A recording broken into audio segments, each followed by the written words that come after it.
Assalamualaikum warahmatullahi wabarakatuh. Kembali lagi dengan saya Vicky Reina. Pada pertemuan kali ini saya akan membahas mengenai regresi sederhana menggunakan IPM SPSS statistik seperti biasanya.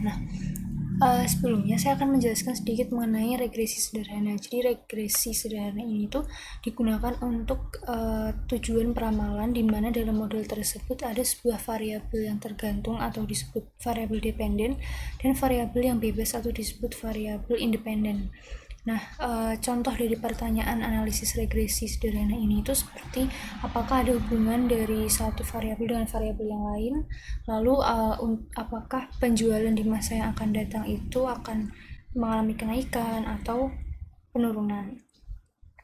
Baik, langsung saja kita ke soal yang pertama. PT Anak Negeri ingin menghitung gaji pegawainya dengan masa kerja selama dia mengabdi di perusahaan tersebut. Berikut data masa kerja pegawai dan gajinya. Di sini ada masa kerjanya dan di sini ada gajinya. Masalah yang akan diteliti itu yang pertama, apakah ada hubungan antara masa kerja dengan jumlah gaji pegawai? Yang kedua, apakah kecenderungan gaji pegawai di masa yang akan datang mengalami kenaikan atau penurunan? Kita langsung saja masuk ke aplikasinya. Di sini saya sudah memasukkan variabel view-nya. Masa ini maksudnya adalah masa kerja dan ini gaji. Data view-nya seperti ini. Lalu untuk menganalisis kita klik analyze regression yang linear. Untuk dependennya ini masa kerja, untuk independennya itu gaji. Kita lihat dulu di optionsnya. Untuk entry-nya ini 0,05, removal-nya 0,10 dan ini dipastikan include constant in equation dan exclude cases list-wise-nya di checklist atau dicentang. Lalu klik statistik. Di sini dipastikan untuk estimate, model fit, dan deskriptifnya itu tercek atau tercentang gitu ya. Lalu kita klik OK. Di sini sudah muncul untuk rata-rata masa kerja karyawan itu ada 8,7 dengan standar deviasi 3,895. Untuk rata-rata gajinya itu adalah 675,0 dengan standar deviasi 213,60. Di sini menguji apakah ada hubungan antara masa kerja dengan gaji pegawai. Di sini terdapat korelasi sebesar 0,926 yang mana ini menyatakan bahwa ada hubungan yang kuat karena jika lebih dari 0,7 itu tergolong dengan hubungan yang kuat.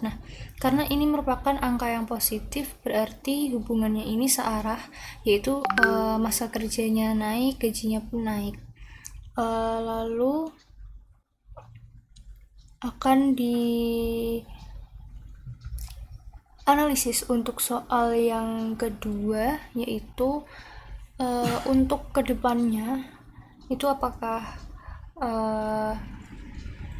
mengalami kenaikan atau penurunan. Kecenderungan gaji pegawai di masa yang akan datang mengalami kenaikan atau penurunan. Untuk menghitung ini terdapat rumus, yaitu Y sama dengan A plus B X. Di sini kita menggunakan Y sama dengan A-nya itu adalah min 2,726 ditambah dengan B-nya itu adalah 0,017 dikali dengan 25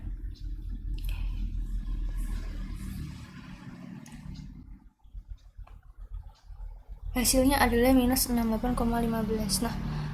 Dari sini dapat kita ketahui bahwa kecenderungan gajinya itu di masa yang akan datang mengalami penurunan ya, karena terdapat hasil analisis yang negatif. Semoga untuk pembahasan soal yang pertama ini dapat dipahami dan pembahasannya tepat. Kita akan lanjut ke soal yang kedua di video selanjutnya. Terima kasih.